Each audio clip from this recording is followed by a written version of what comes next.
Start हो गया। हाँ चलिए,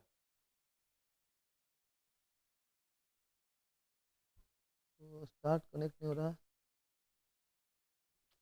खोज दीजिए, खोज दीजिए। पॉकेट में पर्स लगा हुआ है इसलिए। पर्स है, पर्स है। हट गया। गुड। गुड इवनिंग बच्चों, गुड इवनिंग। चलो स्टार्ट करने जा रहे हैं हम लोग, है ना। ट्रांसफार्मर। अब मेरा टॉपिक क्या है? ट्रांसफार्मर। आप लोग शेयर करें, हाँ शेयर करो, शेयर करो। अरे पढ़ाई भी करो, है ना। सब मैग्नेटिक एंड इलेक्ट्रिक सर्किट भी बाकी है। हम समझ रहे हैं बाबू, टाइम कम है ना। एक दो टॉपिक छूट भी जाएगा, टाइम कम है। कोशिश करते हैं अभी तुरंत इसके बाद ले लेने का, है ना अभिषेक। कोशिश करेंगे वो सब भी ले लेने का। चलो थोड़ा सा इसके अलावा फिर और भी पेपर है दूसरा ग्रुप का भी। चलो ट्रांसफार्मर जानने के लिए हम लोग सबसे पहले थोड़ा सा जान लेते हैं Faraday law of electromagnetic induction.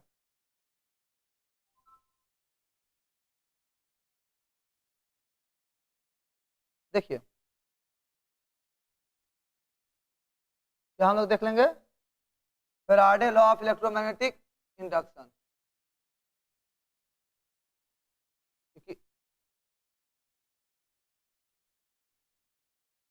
होता क्या है, देखिए आप लोग कि जब किसी कंडक्टर को मैग्नेटिक फील्ड में रखा जाता है, मान लीजिए यहाँ पे जो मैग्नेट है इसमें जो फील्ड बन रहा है उस फील्ड को हम लोग बोलते हैं मैग्नेटिक फील्ड। और इसमें जो कंडक्टर रखा गया हो, है ना, मान लीजिए हमने एक कंडक्टर रख दिया, तो इस मैग्नेटिक फील्ड में जब हम लोग कंडक्टर को रखने के बाद मैग्नेटिक फील्ड और कंडक्टर के बीच में रिलेटिव मोशन लाते हैं। रिलेटिव मोशन कहने का मतलब है ना कि इस सब क्या करेंगे, इसके बीच में मोशन लाएंगे ताकि ये जो पैरेलल लाइन ऑफ फोर्स है वो कट करने लगे, जिसको हम लोग फ्लक्स कहेंगे। जब फ्लक्स कट करेगा, है ना, तो इस कंडक्टर में ईएमएफ इंड्यूस्ड होगा। पहला नियम क्या कहता है, फर्स्ट लॉ कहता है कि कंडक्टर को जब मैग्नेटिक फील्ड में रख दिया जाए और उनके बीच में रिलेटिव मोशन है ना, तो अपलोड नहीं हुआ है, हो जाएगा, हो जाएगा, हो गया होगा। 30 मिनट का ही है, अच्छा देख लेते हैं, देखवा लेंगे, ठीक है। लेंज लो अभी सब होगा, बिक्की रुक जाओ, पहले समझ लो इसको थोड़ा सा, है ना।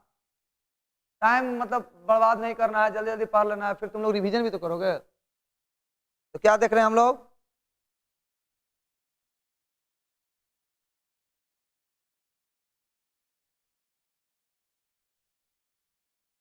कहता है पहला लॉ कि जब कंडक्टर लाइन ऑफ फोर्स को कट करेगा तो इस कंडक्टर में एक ईएमएफ इंड्यूस हो जाएगा। ये है मेरा फर्स्ट लॉ। सेकेंड लॉ बताता था कि जो ईएमएफ इसमें इंड्यूस होता है उसका अमाउंट बताता है, मतलब कहता है rate of change of EMF, sorry induced EMF जो होता है वो डायरेक्टली प्रोपोर्शनल होता है rate of change of flux के, है ना। ईएमएफ क्या होता है, rate of change of flux के डायरेक्टली प्रोपोर्शनल होगा। मतलब कि ईएमएफ इज इक्वल टू होगा minus N into D pi by D T, जहां पे एन होता है number of turn of inductor, ठीक है। ये मैग्नेटिक फील्ड के लिए ये कॉन्सेप्ट था। और ट्रांसफार्मर जो होता है Faraday law of electromagnetic induction पे काम करता है, ये म्यूचुअल इंडक्शन प्रिंसिपल पे काम करता है। ये एक स्टैटिक डिवाइस होता है क्योंकि इसमें कोई भी रोटेटरी पार्ट नहीं होता है ना। ट्रांसफार्मर में कोई भी रोटेटरी पार्ट नहीं होता है। इसमें जो ये जो डिवाइस है वो स्टैटिक डिवाइस कहलाता है क्योंकि इसमें बिना रोटेशन के ही इसमें एनर्जी का एक जगह से दूसरे जगह तक ट्रांसफॉर्म हो जाता है। और ये ट्रांसफॉर्मेशन जिस पाथ से होता है उस पाथ को कोर कहते हैं, है ना। और कोर जो होता है वो हाई परमिएबिलिटी वाला मटेरियल से बनाया जाता है जिसका रिलक्टेंस काफी लो होता है। और इलेक्ट्रिकल सर्किट में करंट जो होता है वो चार्ज के फ्लो के कारण बनता है, जबकि मैग्नेटिक फील्ड में इलेक्ट्रॉन के फ्लो के कारण बनता है, जबकि मैग्नेटिक फील्ड में करंट फ्लक्स के फ्लो से बनता है। वहीं इलेक्ट्रिकल सर्किट में करंट को रोकने वाला पैरामीटर रेजिस्टेंस होता है, वहीं इसमें मैग्नेटिक सर्किट में रिलक्टेंस होता है। इलेक्ट्रिकल सर्किट में करंट को फ्लो करने के लिए ईएमएफ की जरूरत होती है, इसमें एमएमएफ होता है, मैग्नेटोमोटिव फोर्स होता है। ठीक है, ये इसका बेसिक इंट्रोडक्शन है इलेक्ट्रिकल सर्किट और मैग्नेटिक सर्किट का। और भी जरूरत के अनुसार हम लोग कर लेंगे। फिलहाल हम लोग क्या देखें कि ट्रांसफार्मर एक स्टैटिक डिवाइस होता है। ट्रांसफार्मर क्या होता है? वो एक स्टैटिक डिवाइस होता है जिसका इस्तेमाल हम लोग या तो वोल्टेज को बढ़ाने में या तो वोल्टेज को घटाने में करते हैं, लेकिन इसमें पावर हमारा कांस्टेंट होता है। इसमें ट्रांसफार्मर में पावर कांस्टेंट होता है। क्या कांस्टेंट होता है भाई? तो पावर कांस्टेंट होगा। ट्रांसफार्मर मेरा एक स्टैटिक डिवाइस होता है जिसका पावर कांस्टेंट होता है और ये फ्रीक्वेंसी को चेंज नहीं करता है, मतलब किसी खास फ्रीक्वेंसी पे ये कांस्टेंट पावर देता है और ये वोल्टेज को राइज या फॉल कर सकता है, यानी कि वोल्टेज को बढ़ा घटा सकता है। ठीक है, वोल्टेज को बढ़ा और घटाने का काम होता है हमारे ट्रांसफार्मर का। और जब मेरा वोल्टेज बढ़ेगा तो करंट घट जाएगा, वोल्टेज बढ़ेगा तो करंट घट जाएगा, और जब वोल्टेज घटेगा तो करंट बढ़ जाएगा। इस कॉन्सेप्ट से हमारा ट्रांसफार्मर अपने ऑपरेशन को परफॉर्म करेगा। ठीक है, क्योंकि इसका पावर कांस्टेंट रहेगा, पावर चेंज नहीं होगा, इसमें फ्रीक्वेंसी की भी चेंजिंग नहीं होती है। ठीक है, तो ट्रांसफार्मर मेरा एक स्टैटिक डिवाइस होता है जिसका काम वोल्टेज को राइज या फॉल करना होता है मेनली। ठीक है, कोई दिक्कत? इसको और जूम कर दें।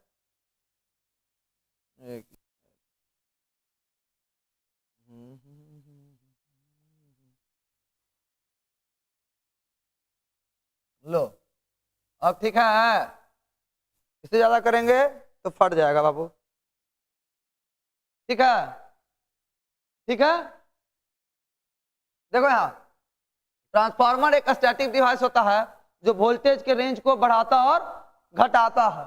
ठीक है, ये मेरा Faraday law of electromagnetic induction यानी कि म्यूचुअल इंडक्टेंस प्रिंसिपल पे काम करता है। इसमें दो तरह का बाइंडिंग होता है, एक बाइंडिंग होता है प्राइमरी बाइंडिंग, दूसरा होता है सेकेंडरी बाइंडिंग। ठीक है, और ये बाइंडिंग जो होता है यानी कि तार का लपेटा जिसको बोल सकते हो तुम लोग, क्या बोल सकते हो? तार का लपेटा, वो जिस मटेरियल पे होता है उसको कोर बोलते हैं। शुरू शुरू में कोर मेरा सॉफ्ट आयरन का बनाया जाता था, है ना, लेकिन इसमें कुछ लॉसेस ज्यादा होने के कारण आजकल कोर सिलिकॉन स्टील का बनाया जाता है। कोर बनाने के लिए हम लोग सिलिकॉन स्टील को ज्यादा प्रेफर करते हैं। किसको प्रेफर करते हैं जी? सिलिकॉन स्टील का, है ना। और देखो हम लोग पहले यहाँ पे कोर बना दे रहे हैं। क्या बना दे रहे हैं?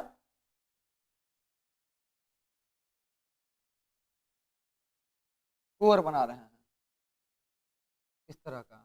ये कोर जो होता है वो कोई सॉलिड मटेरियल नहीं होता है, सॉलिड मेटल नहीं रहेगा। कोर को भी हम लोग क्या करेंगे, छोटा छोटा स्लॉट में बांट देंगे। मान लो ये जो कोर बना रहे हैं ना, इसको भी हम लोग छोटा छोटा पीस में बांट देते हैं।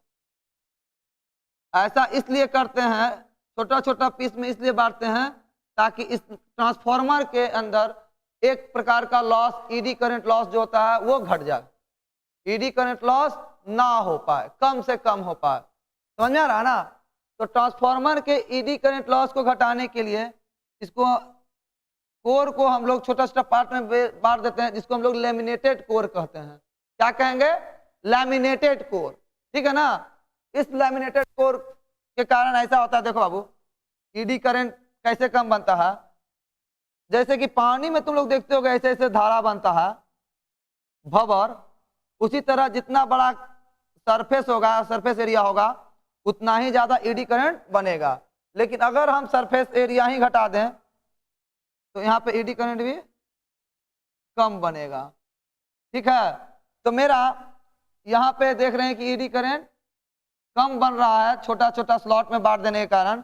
इसीलिए जो कोर होगा ये एक सॉलिड मटेरियल का ना बन करके हम लैमिनेटेड बनाएंगे। लैमिनेटेड कोर क्यों बनाया जाता है भाई? तो ईडी करंट लॉस को रिड्यूस करने के लिए। किसके लिए? ईडी करंट लॉस को रिड्यूस करने के लिए। ट्रांसफार्मर में जो भी लॉस होगा हम लोग सब पढ़ लेंगे धीरे धीरे। ठीक है। तो ये मेरा होता है कोर,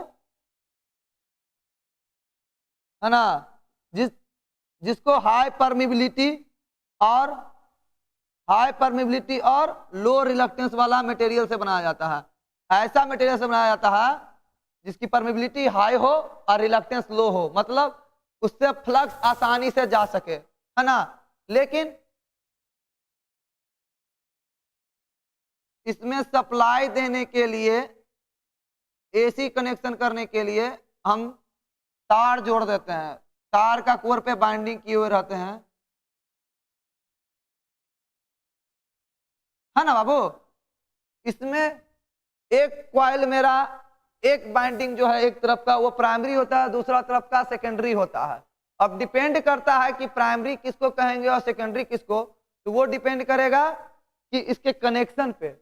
जिस बाइंडिंग में हम लोग सोर्स लगाएंगे, मतलब ट्रांसफार्मर को एनर्जी देंगे, उसको कहेंगे हम लोग प्राइमरी बाइंडिंग। उस बाइंडिंग को कहेंगे प्राइमरी बाइंडिंग। मतलब कि अगर हम यहाँ पे सोर्स लगा दे रहे हैं, यहाँ पे इस तरफ सोर्स लगाने का मतलब होता है ट्रांसफार्मर को एक्साइटेड कर देना। ट्रांसफार्मर को एक्साइटेड कर देना मतलब उसमें इनपुट दे देना। ठीक है। कोई दिक्कत? जब इसको हम लोग एक्साइटेड कर दिए, इसमें इनपुट दिए, तो ये मेरा प्राइमरी बाइंडिंग कहलाएगा। क्या कहलाएगा बाबू? Primary binding. लेकिन जिस दूसरा बाइंडिंग जिधर से हम लोग लोड लेते हैं, क्या लेंगे? लोड कनेक्ट कर देंगे, लोड कनेक्ट कर देंगे, वो बाइंडिंग कहलाएगा मेरा सेकेंडरी बाइंडिंग। मतलब हमने क्या देखा कि ट्रांसफार्मर में दो तरह का बाइंडिंग है, एक प्राइमरी बाइंडिंग है, दूसरा सेकेंडरी। सर इसका यूज क्या है? किसका बाबू? किसका? रोहित, चलो आधा क्वेश्चन पूछता है इसका यूज क्या है, नाम बताया था ना बुआ किसका? सबका देखो आगे सब चीज पढ़ते जाएंगे वन बाय वन। ठीक है ना। हम इस फोटो में दिखा रहे हैं, इधर से हम एनर्जी दिए हैं, मतलब ये मेरा प्राइमरी बाइंडिंग हो गया, और इधर से हम लोग लोड लगाए हुए हैं, मतलब ये मेरा सेकेंडरी बाइंडिंग हो गया। ठीक है। हम ऐसा कर सकते हैं, कोई दिक्कत नहीं है।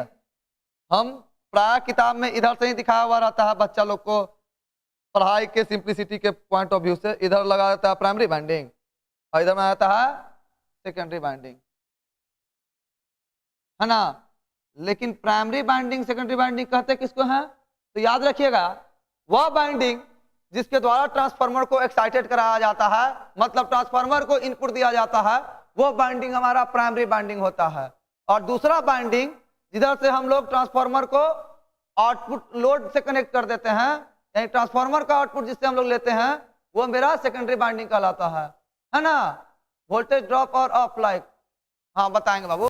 वोल्टेज ड्रॉप मतलब वोल्टेज घट जाना, अब वोल्टेज अप मतलब वोल्टेज बढ़ जाना, तो है ना। दोनों चीज होता है ट्रांसफार्मर के द्वारा। आएगा देख लोगे, समझ जाओगे कैसे होता है। ठीक है।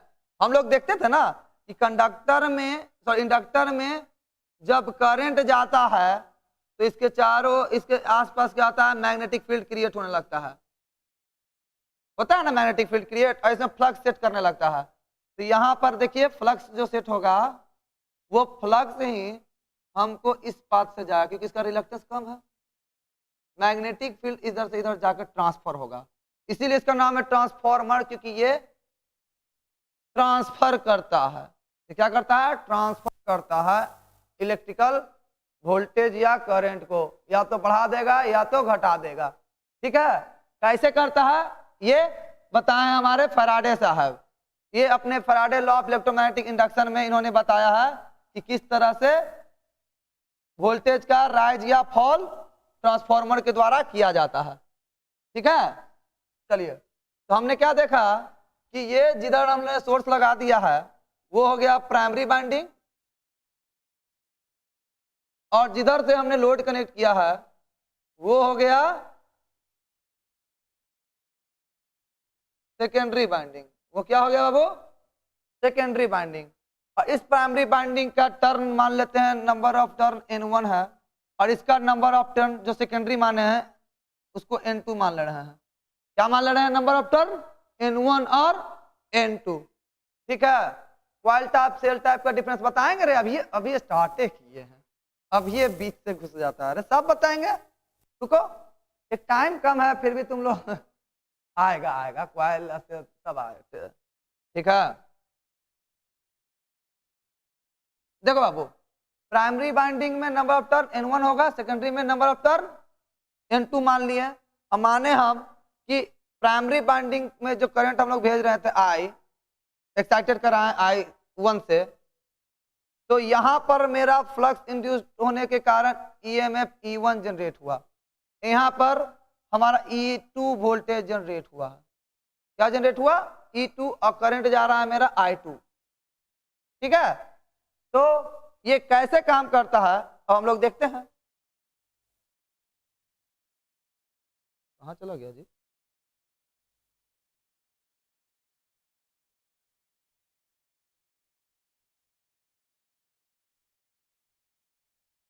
हाँ,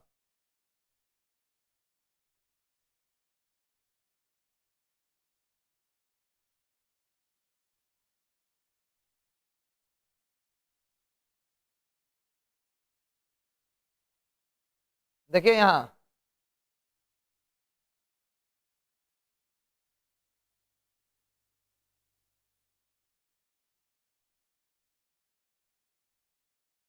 कहां चला गया जी?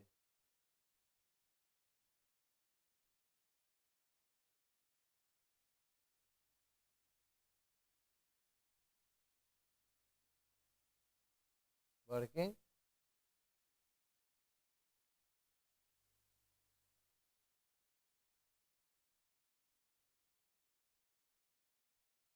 यहां देखिए हम लोग क्या देख रहे थे अभी, ये ट्रांसफार्मर का, अच्छा अच्छा अच्छा अच्छा,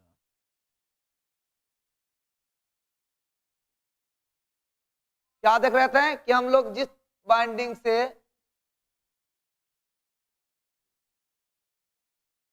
AC सोर्स को कनेक्ट किए उसको प्राइमरी बाइंडिंग कर रहे हैं, और जिधर से लोड को कनेक्ट किए उसको सेकेंडरी बाइंडिंग कर रहे हैं।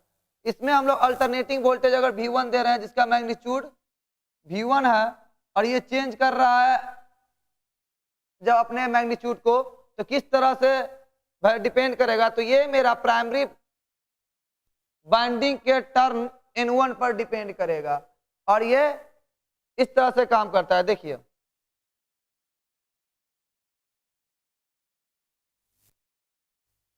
देखिए इसका वर्किंग क्या होता है कि हम लोग क्या बनाए थे अभी,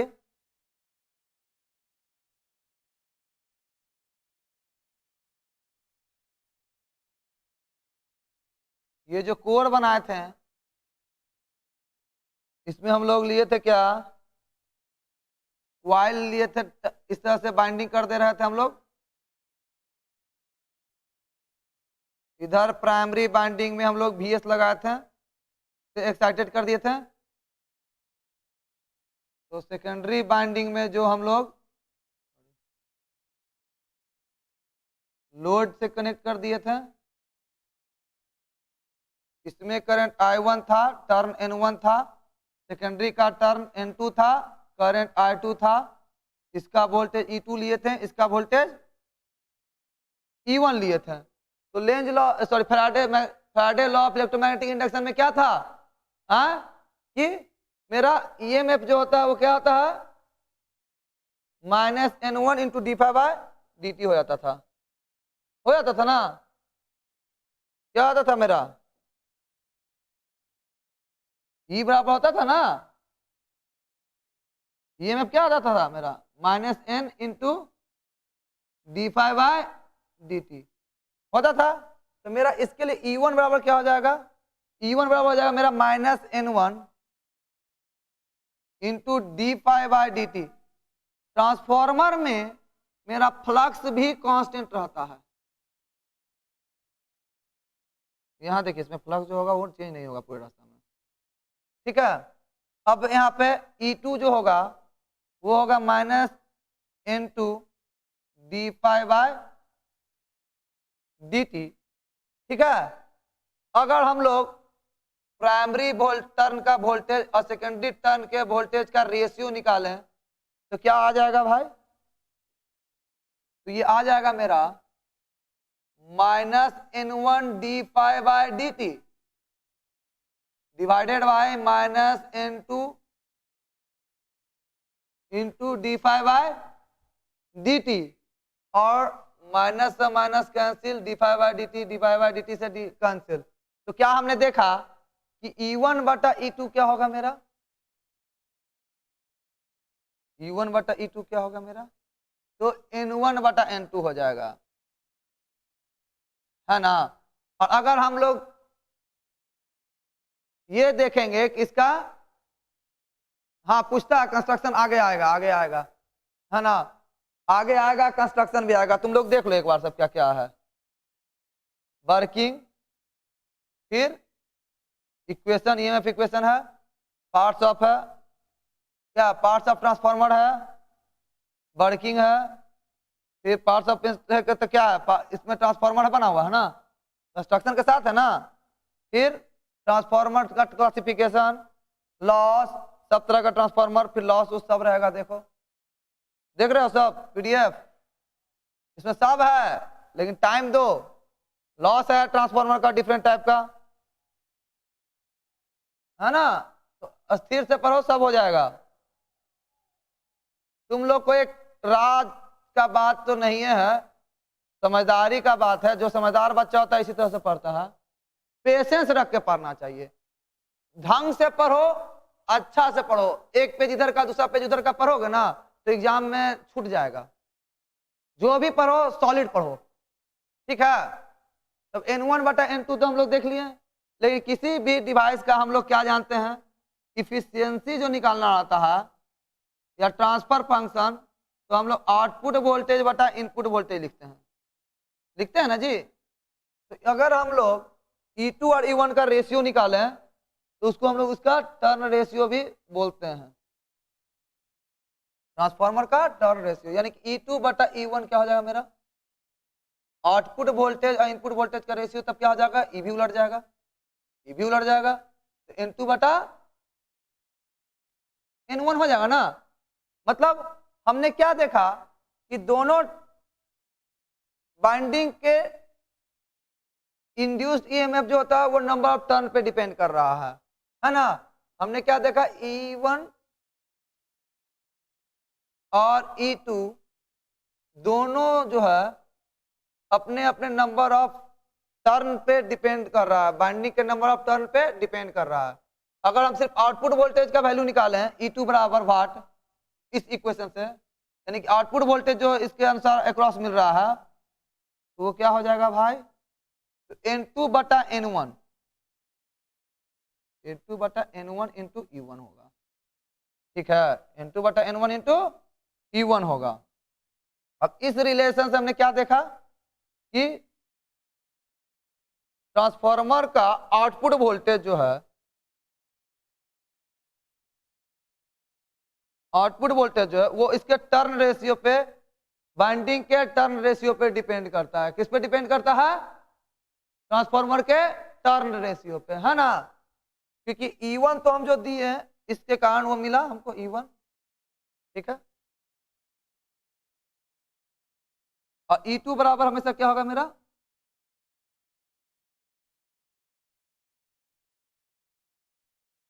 N2 बटा N1 इंटू E1। यहाँ पर हम लोग लिख ही चुके थे, फिर क्यों लिख रहे हैं,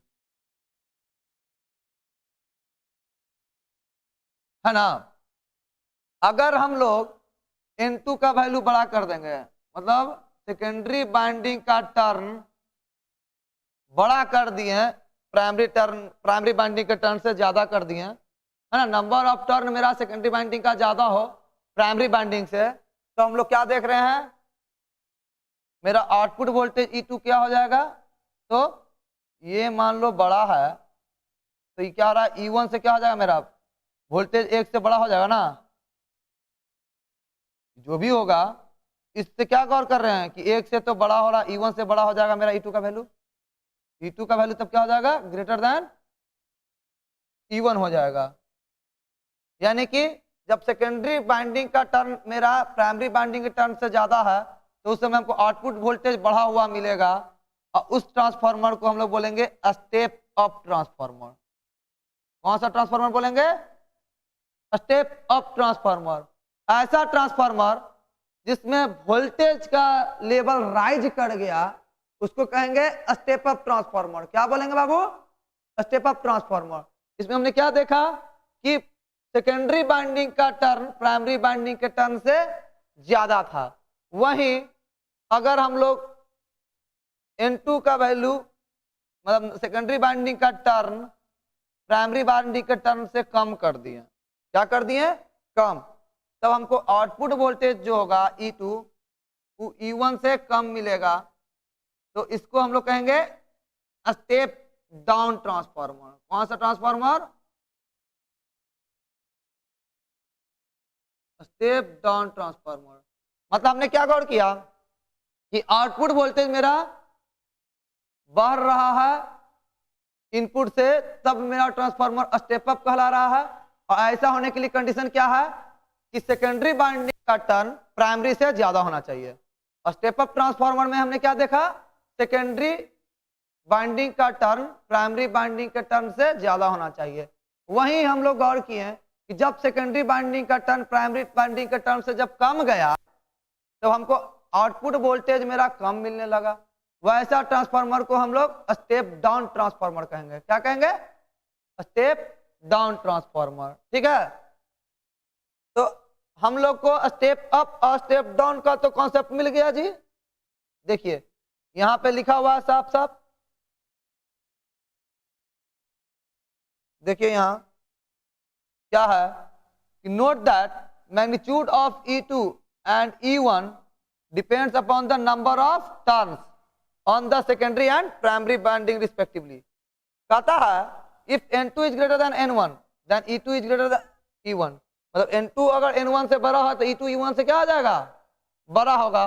उस समय मेरा ट्रांसफार्मर कहलाएगा स्टेप अप। उस समय हमारा V2 V1 से जब बड़ा होगा तो क्या कहलाएगा, स्टेप अप ट्रांसफार्मर कहलाएगा। क्या कहलाएगा बाबू, स्टेप अप ट्रांसफार्मर।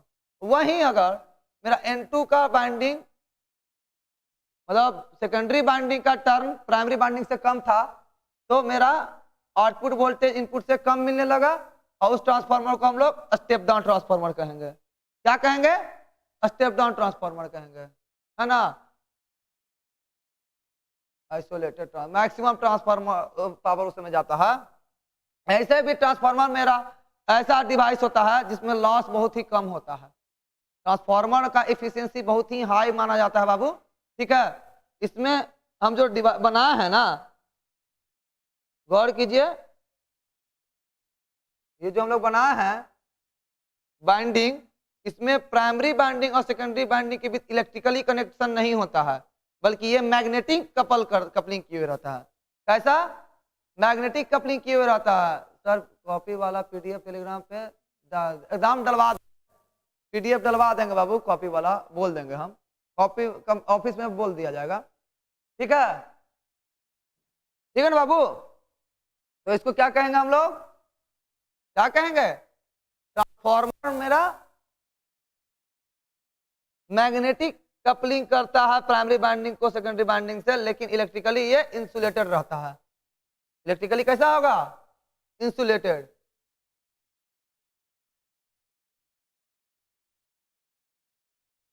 ठीक है। अब देखो ट्रांसफार्मर के बारे में हम लोग को इस बात को ध्यान रखना है, जिससे ऑब्जेक्टिव पकड़ाएगा कि transformer action is based upon the law of electromagnetic induction. हम बताए ना ट्रांसफार्मर मेरा इलेक्ट्रोमैग्नेटिक लॉ ऑफ इंडक्शन पे काम करता है, फ्राडे लॉ ऑफ इलेक्ट्रोमैग्नेटिक इंडक्शन पे। यहाँ इलेक्ट्रिकल कनेक्शन नहीं होता है दोनों बाइंडिंग के बीच में, प्राइमरी और सेकेंडरी बाइंडिंग के बीच में इलेक्ट्रिकल कनेक्शन नहीं होता है पूरा, लेकिन मैग्नेटिक कपलिंग जरूर होता है। There is no change in frequency, that is output power has the same frequency as the input power। मतलब आउटपुट पावर का जो फ्रीक्वेंसी होगा इनपुट पावर का फ्रीक्वेंसी के इक्वल माना जाएगा। ठीक है ना। चलिए आगे देखते हैं कि इसमें लॉस जो होता है, दो तरह का लॉस होता है। एक होता है कोर लॉस, दूसरा होता है कॉपर लॉस। कोर लॉस को हम लोग कांस्टेंट लॉस भी बोलते हैं। क्या बोलते हैं? कोर लॉस को हम लोग कांस्टेंट लॉस भी बोलेंगे, आगे हम लोग पढ़ेंगे इसके बारे में डिटेल में। कॉपर लॉस को हम लोग वेरिएबल लॉस कहते हैं। क्या बोलते हैं बाबू? वेरिएबल लॉस भी बोलते हैं, है ना। इसमें कॉपर लॉस जो होता है वो मेरा रेजिस्टेंस के बाइंडिंग पर डिपेंड करता है। ये I²R होता है जो मेरे बाइंडिंग के रेजिस्टेंस पे डिपेंड करता है। लेकिन कोर लॉस जो होता है वो दो तरह का होता है, जिसको कांस्टेंट लॉस कहते हैं। एक होता है ईडी करंट लॉस, दूसरा होता है हिस्टेरेसिस लॉस। क्या होता है? Hysteresis loss. सबको ओवरव्यू दे रहे हैं अभी फटाफट में, है ना। मेरा ट्रांसफार्मर में मेनली दो तरह का लॉस होगा, एक कांस्टेंट लॉस, दूसरा वेरिएबल लॉस। कांस्टेंट लॉस को हम लोग कोर लॉस कहेंगे और वेरिएबल लॉस को हम लोग कॉपर लॉस कहेंगे। कांस्टेंट लॉस में दो तरह का आएगा, यानी कोर लॉस हमारा दो तरह का होगा। एक होगा ईडी करंट लॉस, दूसरा होता है हिस्टेरेसिस लॉस। हम लोग बताए थे ना शुरू में ही कि जो कोर होता है उसको लैमिनेटेड कर देंगे तो क्या होगा, ईडी करंट लॉस को मिनिमाइज किया जा सकता है। ईडी करंट लॉस को मिनिमाइज करने के लिए ही हम लोग क्या करते हैं, कोर को लैमिनेटेड कर देते हैं, मतलब छोटा छोटा टुकड़ा में बांट देते हैं। ठीक है। अब हम लोग देखो ईएमएफ इक्वेशन देख रहे हैं ट्रांसफार्मर का, कि हम लोग मान रहे हैं कि अल्टरनेटिंग वोल्टेज V1 है जिसका फ्रीक्वेंसी F है, इसको हम लोग प्राइमरी बाइंडिंग पे अप्लाई किए हैं। किस पे अप्लाई किए हैं? प्राइमरी बाइंडिंग जो है मेरा ट्रांसफार्मर का, ये वाला,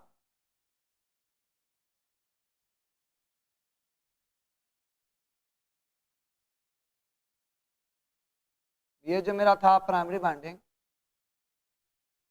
देख रहे हो कितना प्यार से बन जा रहा है बाइंडिंग। कोई टेंशन नहीं ना बाइंडिंग बनाने में, लाइन खींचना ऐसे करना, फिर यहां से खींचना ऐसे कर देना। ठीक है, कोई दिक्कत? यहाँ पे हम लोग सोर्स लगा दिए तो प्राइमरी बाइंडिंग, इधर लोड लगा दिए तो सेकेंडरी बाइंडिंग। इधर का करंट I2 मानते थे, इधर का वोल्टेज E2 मानते थे, नंबर ऑफ टर्न N2 मानते थे, है ना। यहाँ सोर्स वोल्टेज मानते थे, करंट I1 मानते थे, नंबर ऑफ टर्न N1 मानते थे, वोल्टेज E1 मानते थे। और हम लोग क्या गौर करते थे, इसमें जो फ्लक्स जा रहा है वो हाई मानते थे। E1 बराबर लेते थे हम लोग -N1 इंटू d∅dt, और E2 बराबर लेते थे -N2 इंटू d∅dt, है ना। तो देखो तो इन दोनों का इंड्यूस्ड ईएमएफ को हम लोग स्मॉल e1 से लिए हैं, तो लिए है ना जी। और हम लोग एसी फंडामेंटल इसीलिए पढ़े थे क्योंकि ये साइनसॉइडल जनरेट करेगा। एसी का हम बताया था ना कि इसमें एसी जनरेट होता है ना। भेज देंगे बउआ, टेलीग्राम पे भेजवा देंगे हम पीडीएफ, क्यों घबरा रहे हो, है ना। यहाँ देखो हम बताए थे ना कि मेरा फाई जो होगा, फ्लक्स भी जो होगा वो साइनसॉइडल होगा, इस तरह का नेचर का होगा। एक्चुअली होता क्या था, इसी सर्किट में जो हम लोग वोल्टेज देते थे तो यहाँ से जो करंट जाता था इंडक्टर में क्या होता था, फ्लक्स सेट करता था, होता था ना।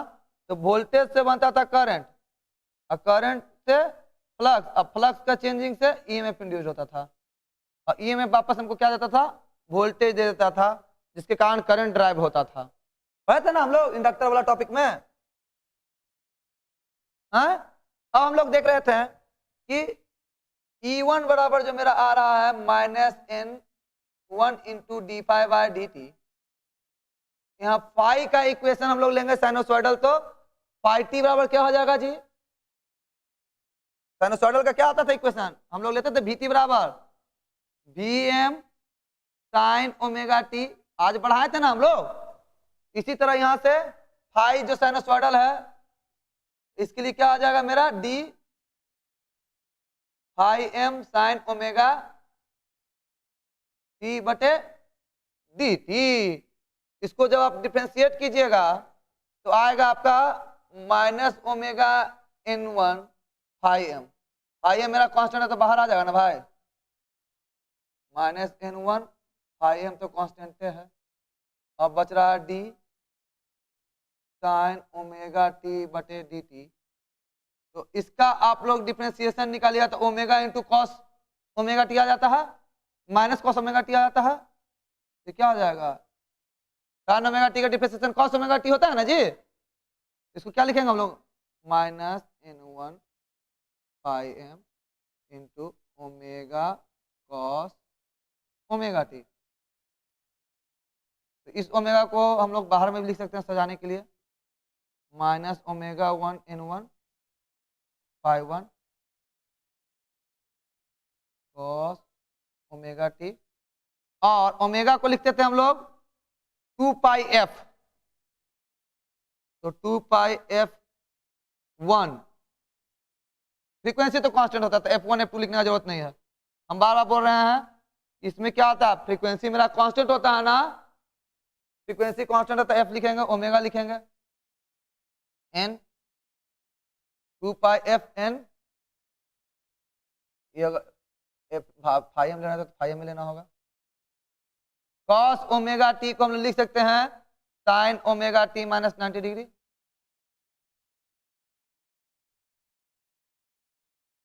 है ना क्या जी। उसी तरह से हम लोग क्या देखेंगे कि दूसरा इक्वेशन भी निकालेंगे, साइन 90 -फाई होगा, साइन 90 ओमेगा टी। लेकिन ये माइनस हटाने के लिए हम लोग क्या कर लेंगे, इधर ले आएंगे तो क्या आ जाएगा, E1 बराबर 2 पाई F N1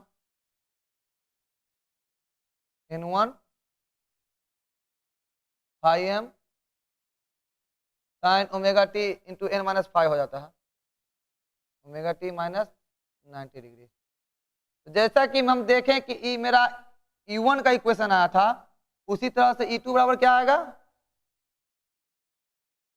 E2 बराबर मेरा क्या हो जाएगा, -N2 into D phi by D T. तो सिर्फ और सिर्फ मेरा N1 के जगह N2 सिर्फ चेंज हो जाएगा, बाकी सब सेम कॉन्सेप्ट है। तो E2 बराबर क्या मेरा निकल जाएगा, 2 पाई, सिमिलरली क्या निकाल लीजिएगा, 2 pi F into phi M sine omega T -90 degree.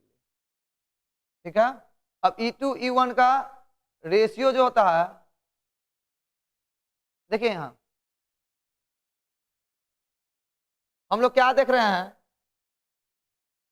Maximum voltage कब मिलेगा, जब साइन ओमेगा 90 -5 क्या हो जाएगा मेरा 1 हो जाएगा। जब ये मेरा 1 होगा तो E1 मेरा E मैक्स हो जाएगा। इतना का वैल्यू जैसे ही 1 करते थे तो E मैक्स हो जाता था ना, इसको हम लोग क्या मानेंगे, E1 बराबर लिखेंगे E मैक्स, सॉरी इतना को हम लोग क्या मान लेंगे, E मैक्स ना। इसी में पढ़े थे ना हम लोग अभी कि जब मेरा इसका वैल्यू यूनिटी हो जाता था तो बचा हुआ टर्म मेरा मैक्सिमम हो जाता था, ये वाला टर्म। तो ई मैक्स क्या हो जाएगा मेरा, ई मैक्स हो जाएगा 2 pi F into N1, F into N1 हो जाएगा, यानी कि 2 pi F N1 into phi M, छूट गया जी, फाई M भी तो है, फाई M ये मेरा है मैक्सिमम वोल्टेज का इक्वेशन। अगर आरएमएस वैल्यू निकालें हम, क्योंकि जो रेटिंग लेते हैं हम एसी का आरएमएस पे लेते हैं, तो आरएमएस वैल्यू जो हो जाएगा E1 जो वो क्या हो जाएगा भाई, E1 जो आरएमएस वैल्यू होगा वो हो जाएगा E मैक्स बटे √2। साइनोसॉइडल का हम लोग पढ़े थे ना 0.707 इंटू ई मैक्स होता है, या ई मैक्स बटे √2 होता है ना आरएमएस वैल्यू। चलिए, तो ई मैक्स बटे √2 का मतलब हम लोग क्या देख रहे हैं, यहाँ पे ई मैक्स का वैल्यू लिखा है वह है 2 पाई FN1 φm, 2 पाई FN1 φm बटे √2 है ना। तब √2 से 2 तो कट ही जाएगा, तो ये बच जाएगा यहाँ पर √2। और पाई का वैल्यू, इसको गुना कीजिएगा आप लोग, इसका वैल्यू आएगा आपका एग्जैक्ट कितना, E1 का आएगा 4.44 इंटू FN1 φm। उसी तरह E2 का क्या हो जाएगा 4.44 FN2 इंटू φm। मतलब फ्लक्स तो मेरा दोनों में φm ही है, दोनों में फ्लक्स मेरा φm ही है, फ्रीक्वेंसी f ही है, तो दोनों का वोल्टेज का जो चेंजिंग हो रहा है किसी का हो रहा है, नंबर ऑफ टर्न के कारण हो रहा है ना। इस इक्वेशन से पता चल गया ना आपको कि दोनों का क्या हो रहा है, नंबर ऑफ टर्न के कारण चेंजिंग हो रहा है ना, वोल्टेज में चेंजिंग हो रहा है। ठीक है, अब हम लोग देख रहे हैं क्या कि ट्रांसफार्मर में कौन कौन सा पार्ट होता है। देखिए बाबू, हम बताएं कि ट्रांसफार्मर में ये वाला जो पार्ट होता है उसको कोर कहते हैं, जिसपे वायर लपेटा हुआ होता है ना, जिसमें बाइंडिंग का टर्निंग होता है, वायर का जो टर्निंग होता है जिसको बाइंडिंग कहते हैं उसको कोर कहेंगे। और कोर जो होता है उसको ऐसे बोले, core is the part of transformer which is made up by silicon steel. इससे ये नॉर्मली बनता है ज्यादा सिलिकॉन स्टील से। हम बताए थे कि नॉर्मली पहले हम लोग सॉफ्ट आयरन से इस्तेमाल करते थे, जिसके कारण इसमें हिस्टेरिसिस लॉस ज्यादा होता था। उस हिस्टेरिसिस लॉस को रिड्यूस करने के लिए हम लोग क्या किए, सिलिकॉन स्टील का इस्तेमाल करने लगे, जिसका परमिबिलिटी हाई होता था, है ना। और इसके कारण हिस्टेरिसिस लॉस घटा, और जब इसको हम लोग लैमिनेटेड कर दिए तो ईडी करंट लॉस भी घट गया, जिसके कारण कोर जो होता है वो फ्लक्स के लिए अच्छा पाथ बनाएगा। कोर जो होगा वो फ्लक्स के लिए लो रिलक्टेंस का पाथ बनाएगा, है ना, क्योंकि इसका परमिबिलिटी हाई होता है। कैसा होता है परमिबिलिटी कोर का, कोर का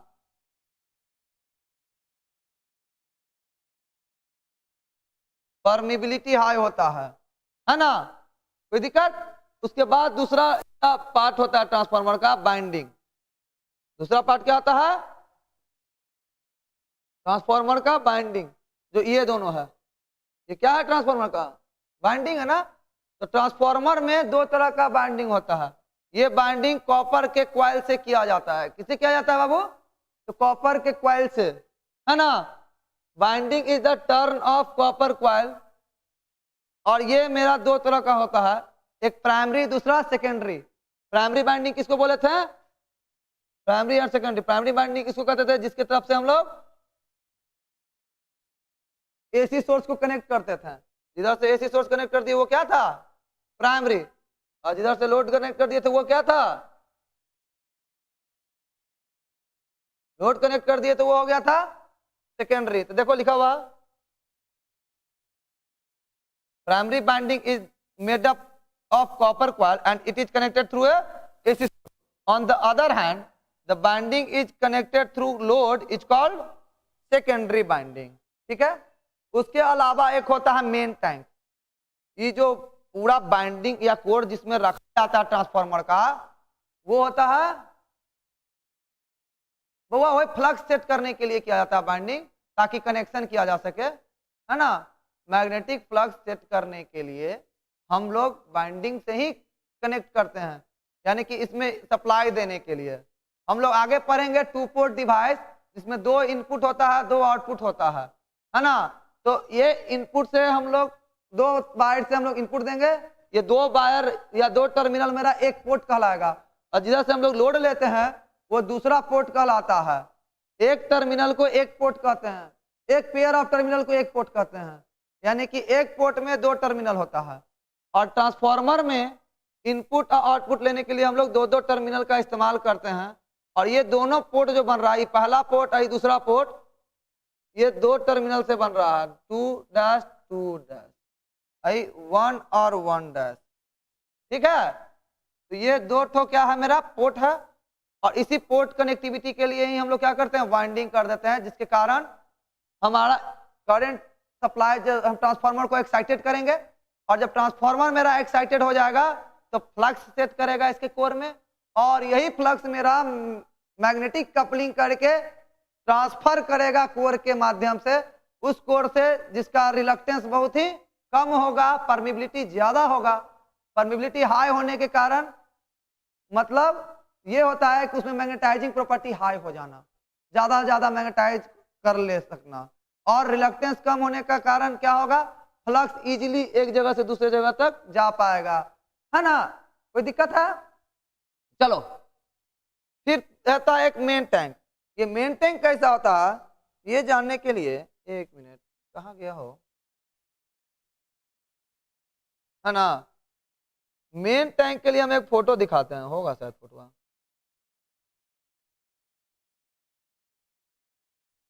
कहाँ गया फोटो,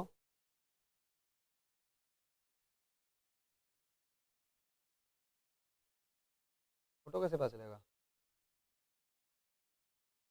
फोटो ला के रख दिया था कहीं पे ना?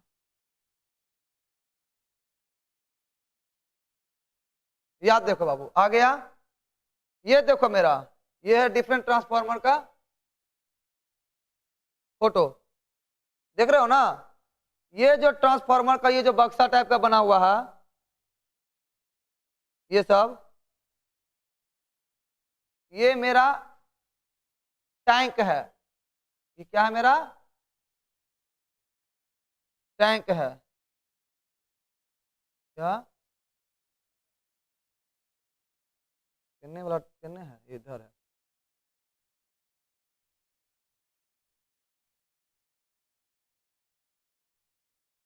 देखो यही मेरा टैंक है ट्रांसफार्मर का, देख रहे हो, जिसके अंदर में कोर लगा हुआ है। क्या लगा हुआ बाबू? कोर लगा हुआ है ना। और इसी कोर को देख रहे थे हम लोग यहाँ पे, जिसमें से फ्लक्स जा रहा है ना। हाँ, इसमें हम लोग ऑयल भरे रहते हैं। क्या भरते हैं? ऑयल। नॉर्मली इसमें दो तरह का ऑयल भरा जाता है, एक नेचुरल ऑयल, दूसरा सिंथेटिक ऑयल। आजकल ज्यादा नेफ्था ऑयल का इस्तेमाल करते हैं हम लोग। किसका इस्तेमाल करते हैं? नेफ्था ऑयल का, क्योंकि जब ये अपना परफॉर्मेंस करता है ना, तो क्या होता है, हिट करता है।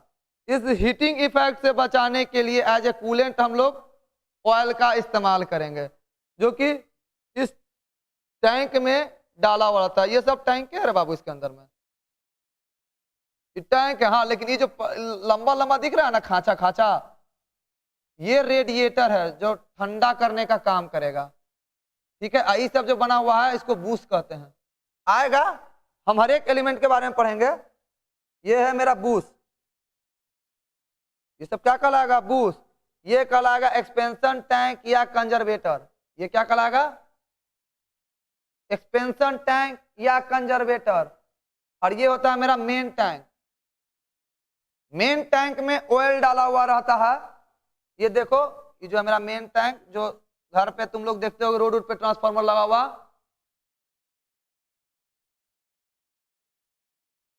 दो बार रहता है तो कौन सा लपेटते हैं? देखो एसी दो तरह का काम करता है, एक सिंगल फेज में, दूसरा 3 फेज में। पोली फेज में हम लोग 3 फेज को ज्यादा प्रेफर करते हैं, तो वो डिपेंड करता है उसका कनेक्टिविटी के, स्टार डेल्टा तरह का कनेक्शन होता है। ठीक है, फिलहाल अभी उसमें हम लोग ज्यादा नहीं घुसेंगे, हम लोग समराइज करते हुए चल रहे हैं सिलेबस को, जो तुम्हारे सिलेबस के अकॉर्डिंग है। मशीन में इसको बहुत डिटेल में पढ़ेंगे, मशीन में इसी टॉपिक को बहुत डिटेल में पढ़ेंगे, है ना। टाइम को देखते हुए हम लोग ज्यादा डेप्थ में नहीं चलेंगे, जो तुम्हारे सिलेबस है उसको देखते हुए चल रहे हैं। ये है मेरा कंजर्वेटर। और कंजर्वेटर और मेन टैंक के बीच में एक सेफ्टी डिवाइस होता है जिसको कहते हैं बकलॉज रिले। कौन सा रिले? बकलॉज रिले। ये एक ऐसा स्विच होता है जो ओवरहीट होने के बाद ट्रांसफार्मर से कनेक्टिविटी को तोड़ देता है। ये मेरा मरकरी, इसमें मरकरी डाला हुआ रहता है।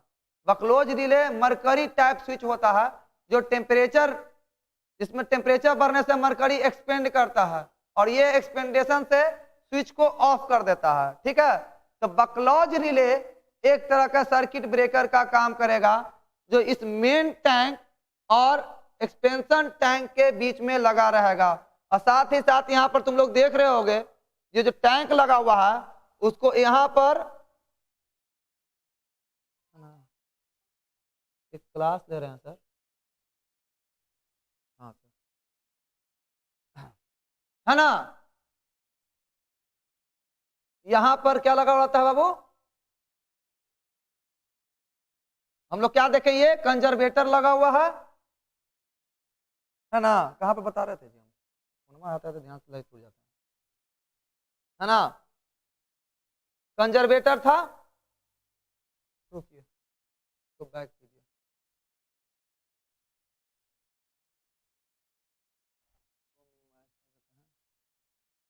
वापस आइए। कौन कौन से डिवाइस चीज को हम आपको दिखा दिए पिक्चर से? मेन टैंक दिखाए ना जी कि मेन टैंक क्या था? Main tank of a transformer is tank in which oil is filled and the core and binding is dipped inside the oil. यानी कि कोर और बाइंडिंग उस ऑयल में डुबा हुआ रहने वाला जो टैंक होता है उसको मेन टैंक कहते हैं। सर नेक्स्ट क्लास कब से हो चलेगा? अभी पहले इसको खत्म करने दो, नेक्स्ट क्लास बाद में देखा जाएगा। पहले इसको देखो। उसके बाद होता है कंजर्वेटर, है ना, जो हम दिखाए थे ना ऊपर में, इस तरह का ट्यूब था ऊपर में, ये कंजर्वेटर था। क्या था बाबू? कंजर्वेटर था। वो था ना यहाँ पर टैंक, इसमें भी हम थोड़ा सा ऑयल रखते हैं, आधा टैंक को ऑयल से ज्यादा नहीं भरेंगे। इसमें कंजर्वेटर में हम लोग पूरा ऑयल नहीं भरते हैं, ठीक है, क्योंकि जब मेरा मेन टैंक का ऑयल गर्म होके एक्सपेंड करता है, फैलता है, तो कंजर्वेटर में जाता है और कंजर्वेटर में वो ऑयल जमा होने लगता है। समझ रहे हो ना? कंजर्वेटर में इस ऑयल का लेवल बढ़ता है, ठीक है। वहीं कभी कभी लगातार ऑपरेशन होने से अगर ट्रांसफार्मर का मेंटेनेंस रेगुलरली नहीं हो तो ऑयल क्या होता है, बर्न होते होते उसका लेवल जब घटेगा तो कंजर्वेटर अपना ऑयल मेन टैंक को देता है। तो इसलिए कंजर्वेटर में भी क्या होता है, ऑयल रहता है। तो कंजर्वेटर एक स्मॉल ऑयल टैंक होता है ना, in which is on the main tank, half space of conservator is filled with oil. इसका 50% क्या होता है, ऑयल से भरा हुआ रहता है ना। हाँ सेफ्टी रहता है, वही बकलॉज रिले है। देखो बकलॉज रिले है ना जी, यही सेफ्टी की तरह काम करता है। मेन टैंक और इसके बीच में एक बकलॉज रिले रहता है जो कि मरकरी स्विच की तरह काम करता है। इसमें पारा से एक्सपेंड हो करके जब टेम्परेचर बढ़ता है तो मरकरी एक्सपेंड होता है, जिसके कारण क्या होता है, ये स्विच ऑफ कर देता है और कनेक्टिविटी तोड़ देता है। और जब ये कनेक्शन टूट जाता है तो ट्रांसफार्मर धीरे धीरे कूल होता है ना। इसको कूल करने के लिए हम हमेशा खड़ा होकर पंखा थोड़े ना होकेंगे, एटमॉस्फेयर से ये कूल होगा, इसके साथ साथ इसमें रेडिएटर लगा रहेगा, ठीक है। वो बता रहे हैं। अच्छा ठीक ठीक, गुड। सेफ्टी पिन उसी को बकलॉज रिले कहते हैं, ठीक है, गुड बच्चा, है ना। बकलॉज रिले क्या? It is a safety part of transformer which indicates and alarm to show internal defect, है ना। ये सेल्फ सर्किट ब्रेकर होता है। ये कैसा सर्किट ब्रेकर होता है? सेल्फ सर्किट ब्रेकर होता है, जिसमें पहले कोई कोई कहता है कि बकलॉज रिले में मरकरी स्विच की तरह होता है, तो बोले ना टेम्परेचर बढ़ा तो खुद पे खुद ही सर्किट को ब्रेक कर देगा, खुद ही खुद क्या करेगा, सर्किट को ब्रेक कर देगा। इसी में एक ऐसे देखा हुआ रहता है, ब्रीदर लगा हुआ, ऐसा ब्रीदर लगा हुआ रहता है ना। ये ब्रीदर क्या करता है, एटमॉस्फेयर का एयर को सक करता है और इस ब्रीदर में सिलिकॉन का जेल लग डाला हुआ रहता है, ब्लू कलर का होता है सिलिकॉन का जेल। कौन सा जेल होता है जी?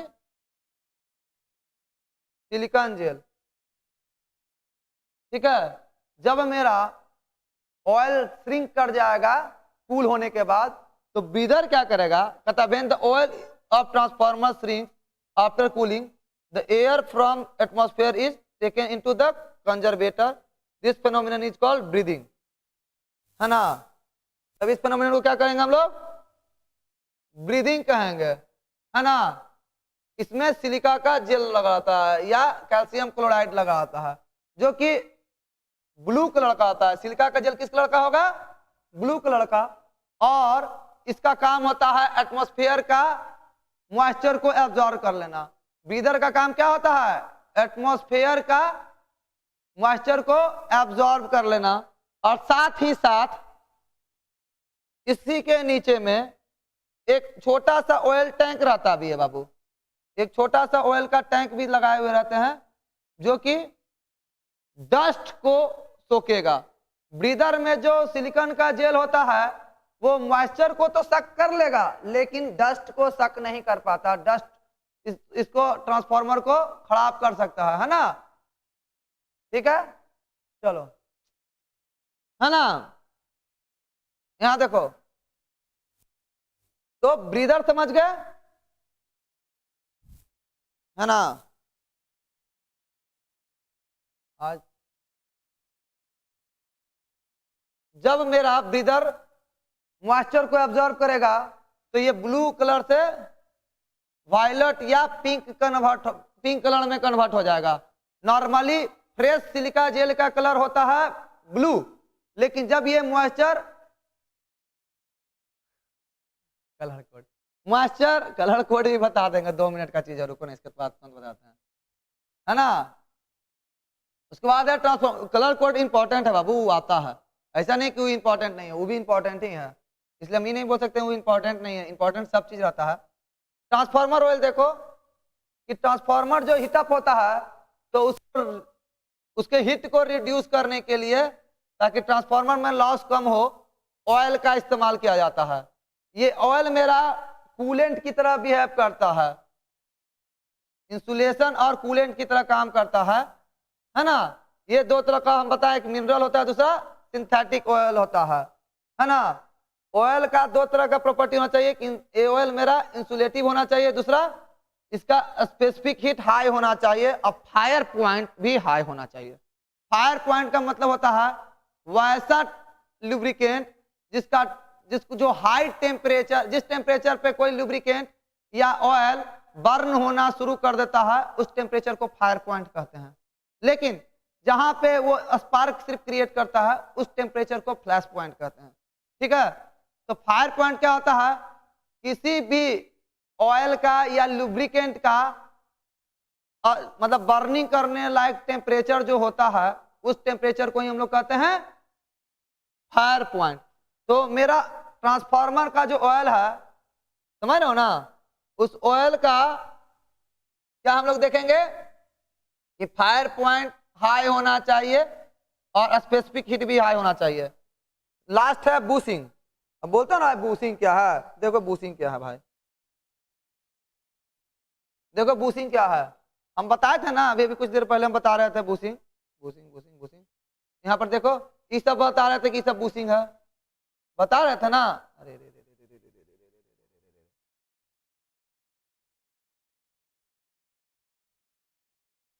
रे, यही सब मेरा बूसिंग है रे बाबू। इसके साइज ये मेरा क्या करता है, कनेक्टिविटी देता है। एक्सटर्नल सर्किट से कनेक्शन के लिए हम लोग बूसिंग लगाते हैं। क्या लगाते हैं?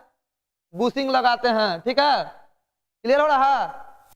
ये देखिए बूसिंग, इसी से देख रहे हो बाहर से तार आ रहा है, जुट रहा है, तार आ रहा है, जुट रहा है ना। ये बूसिंग का लेंथ से हम लोग इसमें अप्लाई वोल्टेज का कैलकुलेशन करते हैं। जिस बुश का लेंथ हाई होगा, ठीक है, जिस बुश का लेंथ हाई होगा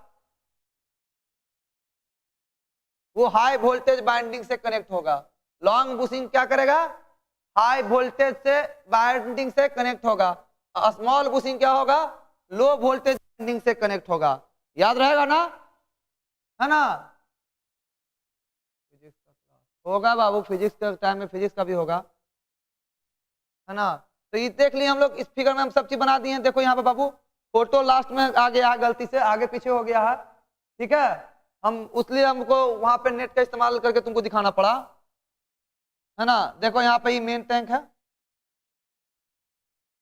ये क्या है मेरा मेन टैंक, ठीक है।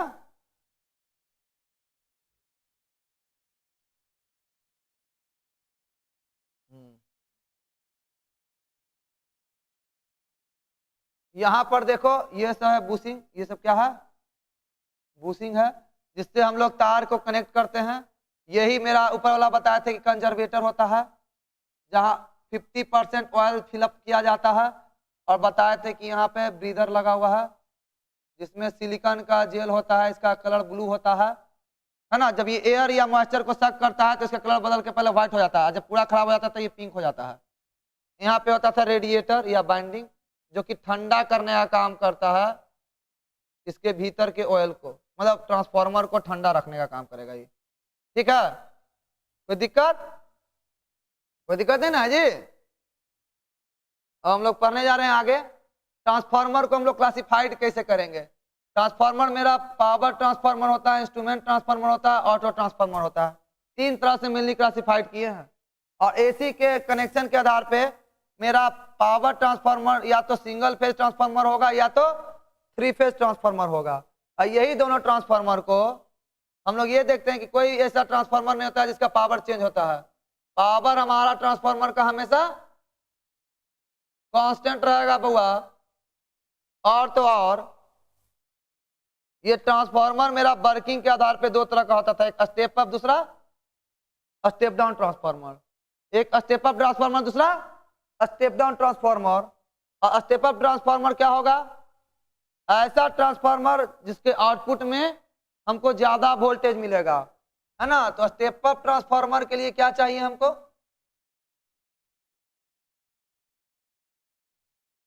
सेकेंडरी बाइंडिंग का टर्न प्राइमरी बाइंडिंग का टर्न से बड़ा होना चाहिए। स्टेप अप मतलब बढ़ जा गया है। बढ़ कब गया है, तब पहला तो पहले से बड़ा होने का मतलब क्या है, सेकेंडरी बड़ा होना।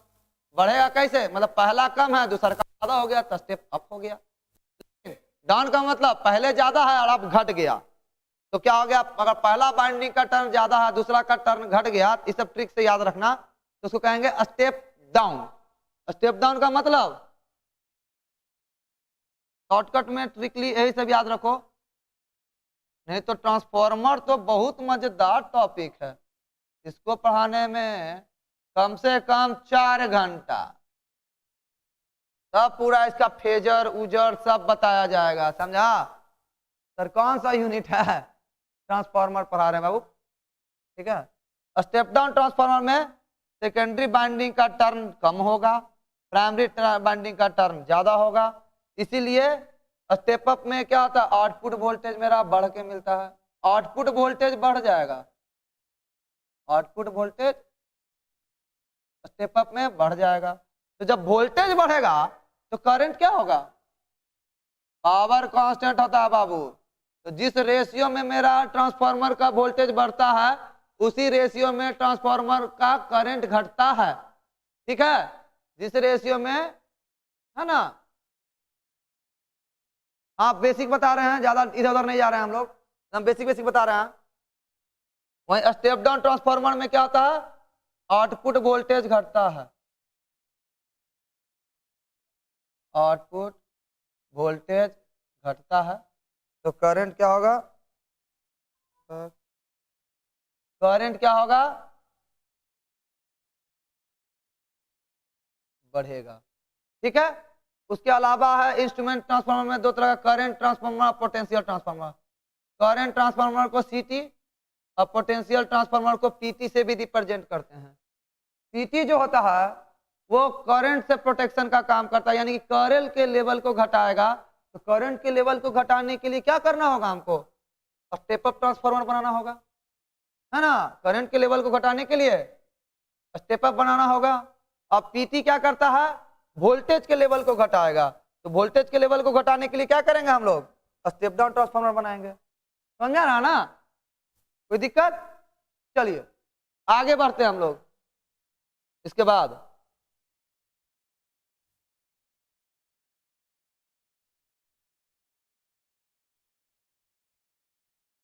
पावर ट्रांसफार्मर का इस्तेमाल हम लोग इनपुट वोल्टेज का यानी इनकमिंग वोल्टेज का लेवल को चेंज करने के लिए करते हैं और करंट के लेवल को चेंज करने के लिए करते हैं, है ना।